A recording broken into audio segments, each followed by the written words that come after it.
Nah, jadi apakah bisa trading atau enggak bisa Bris ini. Oh, Tapi tetap harus dianalisis terlebih dahulu. nah Seperti itu teh. bener banget. Termasuk juga nih, gimana ya? Sekarang trading itu kan jual beli saham di jangka pendek. Nah, ada jenis-jenisnya nggak sih? Ada teh. Jadi kalau misalkan teman-teman sering dengar juga gitu ya, biasanya dikategorikannya berdasarkan jangka waktunya gitu. Nah, ada trading yang jangka waktunya paling pendek gitu, cuma beberapa menit gitu kan, baru beli udah jual lagi, baru beli udah jual lagi gitu. Itu namanya scalping gitu kan. Itu jangka waktunya sangat pendek, dan ini mungkin kalau saya boleh imbau gitu ya teman-teman yang scalping gitu ya, kalau bisa udah tahu dulu, tadi udah tahu dulu nih barangnya apa gitu yang di scalpingkan, karena lagi-lagi unsur goro tadi gitu, teman-teman harus tahu kualitas barang yang ingin dibelinya gitu. Kemudian kalau scalping itu tingkatnya mungkin berapa menit gitu kan, ada lagi yang dalam satu hari yang sama namanya di intraday gitu kan, intraday trader gitu. Itu bisa aja beli pagi jual sore gitu, atau beli jam 9 pas baru buka kemudian jual pas siangnya gitu, itu namanya intraday. Nah, kemudian ada lagi yang namanya swing trader nih. Swing trader ini itu lebih lama lah, bisa berminggu-minggu gitu kan, bisa beberapa hari berminggu-minggu gitu. Beli dan jualnya, jadi jarak antara beli dan jualnya bisa lebih lama gitu. Ada lagi mungkin namanya position trader ya, jadi ini lebih lama lagi gitu ya, bisa berbulan-bulan mungkin. Perbedaannya apa? Mungkin dari sisi risikonya ya. Jadi mungkin kalau yang scalper gitu ya, risikonya bisa lebih tinggi karena dari jaraknya itu kan sangat pendek ya.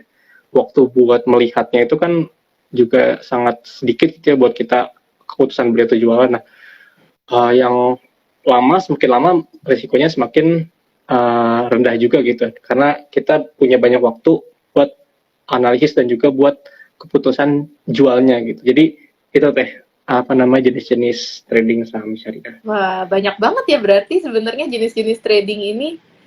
Ya, tapi kembali lagi sih, ini keputusan di teman-teman lagi untuk apakah mau trading kah atau mau investing kah. Nah, aku jadi mau nanya juga nih, sebenarnya ada nggak sih perbedaan antara short trading sama short selling? Oke, ini sering banyak banget teman-teman yang ketukar gitu ya, banyak juga yang nanya gitu ya. Ini emang boleh gitu jual beli saham dalam hari yang sama gitu kan, atau dalam waktu yang berdekatan gitu kan, nggak boleh short selling gitu kan. Mungkin kalau didefinisikan dulu gitu ya, short trading kan tadi ya jual beli dalam waktu yang pendek, itu boleh selama tadi terhindar dari unsur-unsur yang dilarang gitu kan. Nah, kalau short selling ini apa nih sebenarnya nih? Nah, kalau diibaratkan gitu ya, short selling itu seperti apa? Teman-teman misalkan nih, teman-teman satu kosan sama temennya teman-teman nih gini. Terus temennya teman-teman nih punya di lemarinya itu ada baju gitu kan. Nah, terus sama teman-teman bajunya itu dipinjem terus dijual gitu ke orang lain gitu kan. Nah, dari situ kita jual, kita dapat untung, terus baru kita beli baju baru buat nggantiin baju yang tadi kita pinjam dari teman kita gitu. Nah, short selling seperti itu. Jadi pertama kita minjem dulu saham orang lain ya, lewat sekuritas gitu ya. Kita pinjam dulu saham orang lain lewat sekuritas. Jadi kita belum punya sahamnya nih, kita minjem dulu ke sekuritas gitu ya. Nah, besok kita jual. Nah, setelah kita jual, kita dapat untung, kita berharap beli. Kita harus balikin dong, kita harus balikin yang kita pinjemin dong. Akhirnya kita beli. Nah, perbedaannya sama trading pada umumnya adalah, kalau trading umumnya itu kan beli dulu baru jual. Nah, ini adalah jual dulu baru beli. Nah, terus kalau kita trading biasa, kita berharap beli dulu, berarti harganya rendah dulu baru naik gitu kan. Jadi kita berharap saham ABCD ini pertumbuhan naik gitu, bakal naik terus gitu harganya. Nah, kalau short selling itu kita kebalikannya juga gitu. Karena kita jual dulu baru beli, makanya kita pengennya harga sahamnya turun gitu. Kenapa harga sahamnya turun? Karena kita jualnya pas harga saham lagi tinggi, kemudian kita belinya pas harga saham udah turun gitu. Jadi perbedaannya seperti itu gitu. Kalau short trading ya kita trading pada jangka waktu pendek dan itu diperbolehkan. Nah, kalau short selling karena kita menjual barang yang belum kita miliki, nah itu nggak boleh dalam syariah gitu. Mungkin seperti itu penjelasannya. Semoga dipahami. Iya, makasih banyak Mas Wildan. Nah, tuh MNCers. Jadi udah ketahuan kan ya bedanya antara short trading sama short selling. Nah, short selling ini nggak dibolehkan ya. Jadi di sistem SOTS emang sudah nggak bisa juga untuk short selling gitu. Nah, kembali lagi nih ke games kita, ke TTS, tebak-tebak saham. Nah, ini nih ada satu saham yang aku juga jadi penasaran nih. Ini termasuk syariah nggak ya? Yaitu GGRM. Ini masuk syariah atau non syariah nih kira-kira? Silahkan nih dijawab nih buat teman-teman MNCers. Langsung aja ke kolom komentar. Bisa langsung dijawab. Oke, buat yang baru join, ini ada pertanyaan nih. GGRM tuh termasuk syariah atau non syariah ya kira-kira? Oke, ada yang jawab bukan syariah. Oke, silakan. Kali ada yang punya pendapat lain? GGRM ini sahamnya Gudang Garam ya FYI. Oke, kayaknya bukan teh cenah. Oke, kita lanjut. Non syariah. Oke, silakan mungkin ada jawaban lain. Oke, non syariah. Wah, ada yang jawab syariah, guys.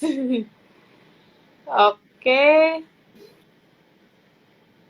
Oke, ada yang jawab nggak syariah. Oke, langsung aja Mas Wildan, gimana jawabannya?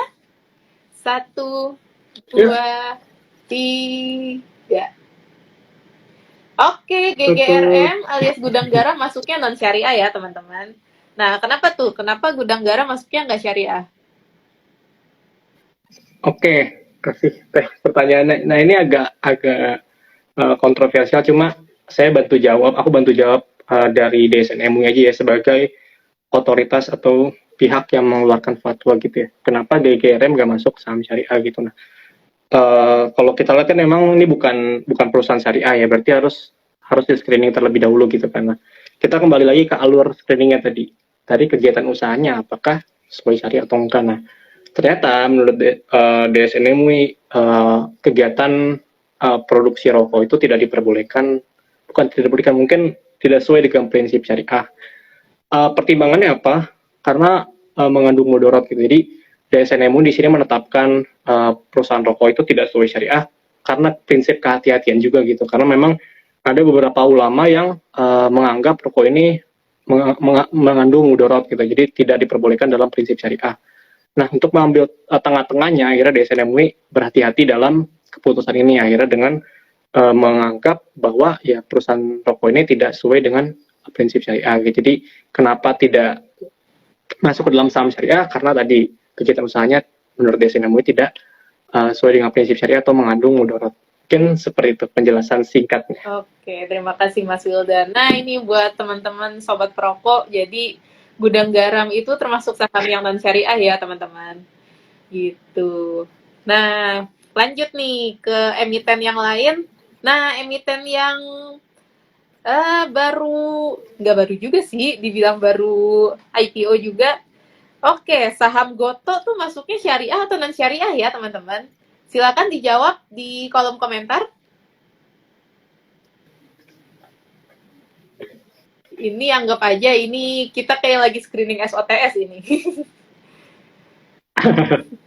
Harusnya undang OJK dan DSN MUI ini. Wah, tambah rame nanti. Oke, ada yang jawab syariah. Silakan yang lain bisa bantu jawab.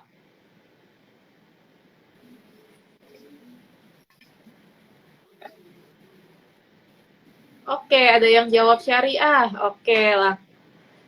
Kita tunggu dulu nih jawaban-jawaban dari teman-teman MNCers.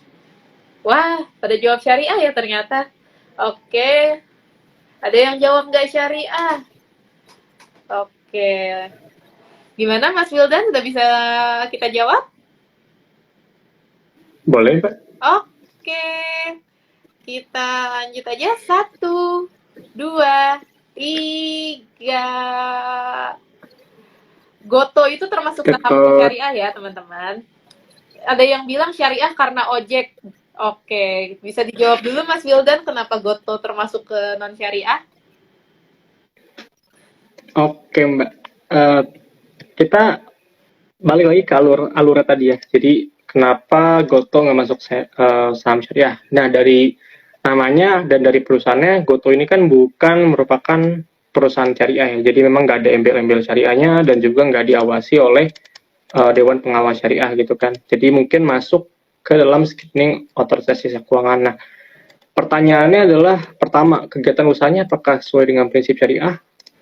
Dua kan kegiatan usaha pertamanya Gojek dan juga Tokopedia gitu kan. Dari Gojeknya ojek kan, nggak melanggar prinsip syariah dong karena ojeknya. Oke, terus Tokopedia-nya juga nggak melanggar prinsip syariah kan karena kan marketplace gitu kan. Oke gitu kan.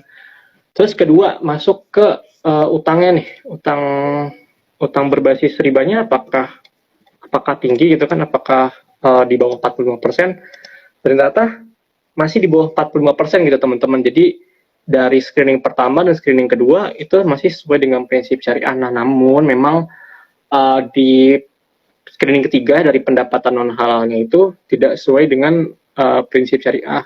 Kenapa? Nah, mungkin kalau misalnya teman-teman tahu salah satu lini bisnis Goto ini kan dari apa namanya GoPay ya, GoPay atau PayLater dan lain-lain. Kemudian juga dia juga punya saham dari satu bank konvensional kan.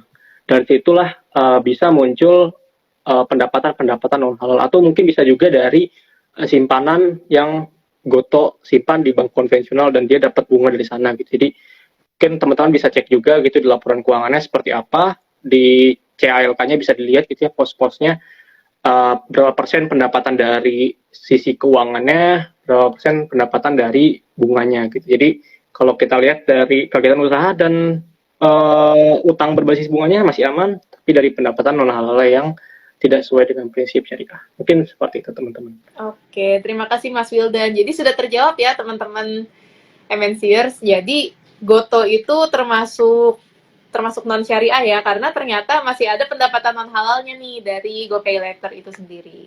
Gitu. Ya. Nah, aku jadi pengen nanya-nanya nih. Mungkin nggak dari GoPay Later aja, dari banyak hal gitu ya. Bener banget. Kita lanjut nih ke, aku jadi pengen bahas akad-akadnya dulu sih. Tapi ini bukan akad lagunya Payung Tutu ya. Ini jokesnya teman-teman Islam banget ini. Nah, jadi kalau di transaksi saham syariah itu ada yang namanya qobet hukmi. Nah, qobet hukmi ini apa sih, Mas? Boleh dijelaskan? Oke, qobet hukmi ya. Jadi kita definisikan dulu gitu kan, qobet itu apa gitu kan. Jadi qobet itu artinya kepemilikan teman-teman. Jadi qobet hukmi berarti apa? Dari bahasa Arab kan udah ketahuan ya, hukmi, hukum gitu ya. Jadi kepemilikan secara hukum gitu. Nah, maksudnya seperti apa? Jadi maksudnya adalah ketika ketika ada perpindahan kepemilikan, nah, kepemilikan ini berpindah secara hukum gitu. Jadi nggak secara fisik. Contohnya seperti apa gitu? Contohnya misalkan teman-teman beli rumah gitu kan. Ketika beli rumah kan teman-teman nggak bakal dapat dipindahin gitu, nggak bakal dikirimkan rumahnya pakai truk gitu ke tempat teman-teman, nggak akan kan. Jadi kalau rumah itu kan kita akan dikasih apa, surat-suratnya misalkan akta jual beli, kemudian surat kepemilikannya gitu kan, nah sama kuncinya gitu kan. Dari situ tuh namanya qobet hukmi gitu. Jadi kita dapat hak secara hukum untuk menggunakan rumah yang udah kita beli gitu kan. Nah, sama dengan saham syariah gitu ya, bentuknya non fisik gitu ya. Jadi karena bentuknya non fisik maka perpindahan kepemilikannya pun secara hukum gitu.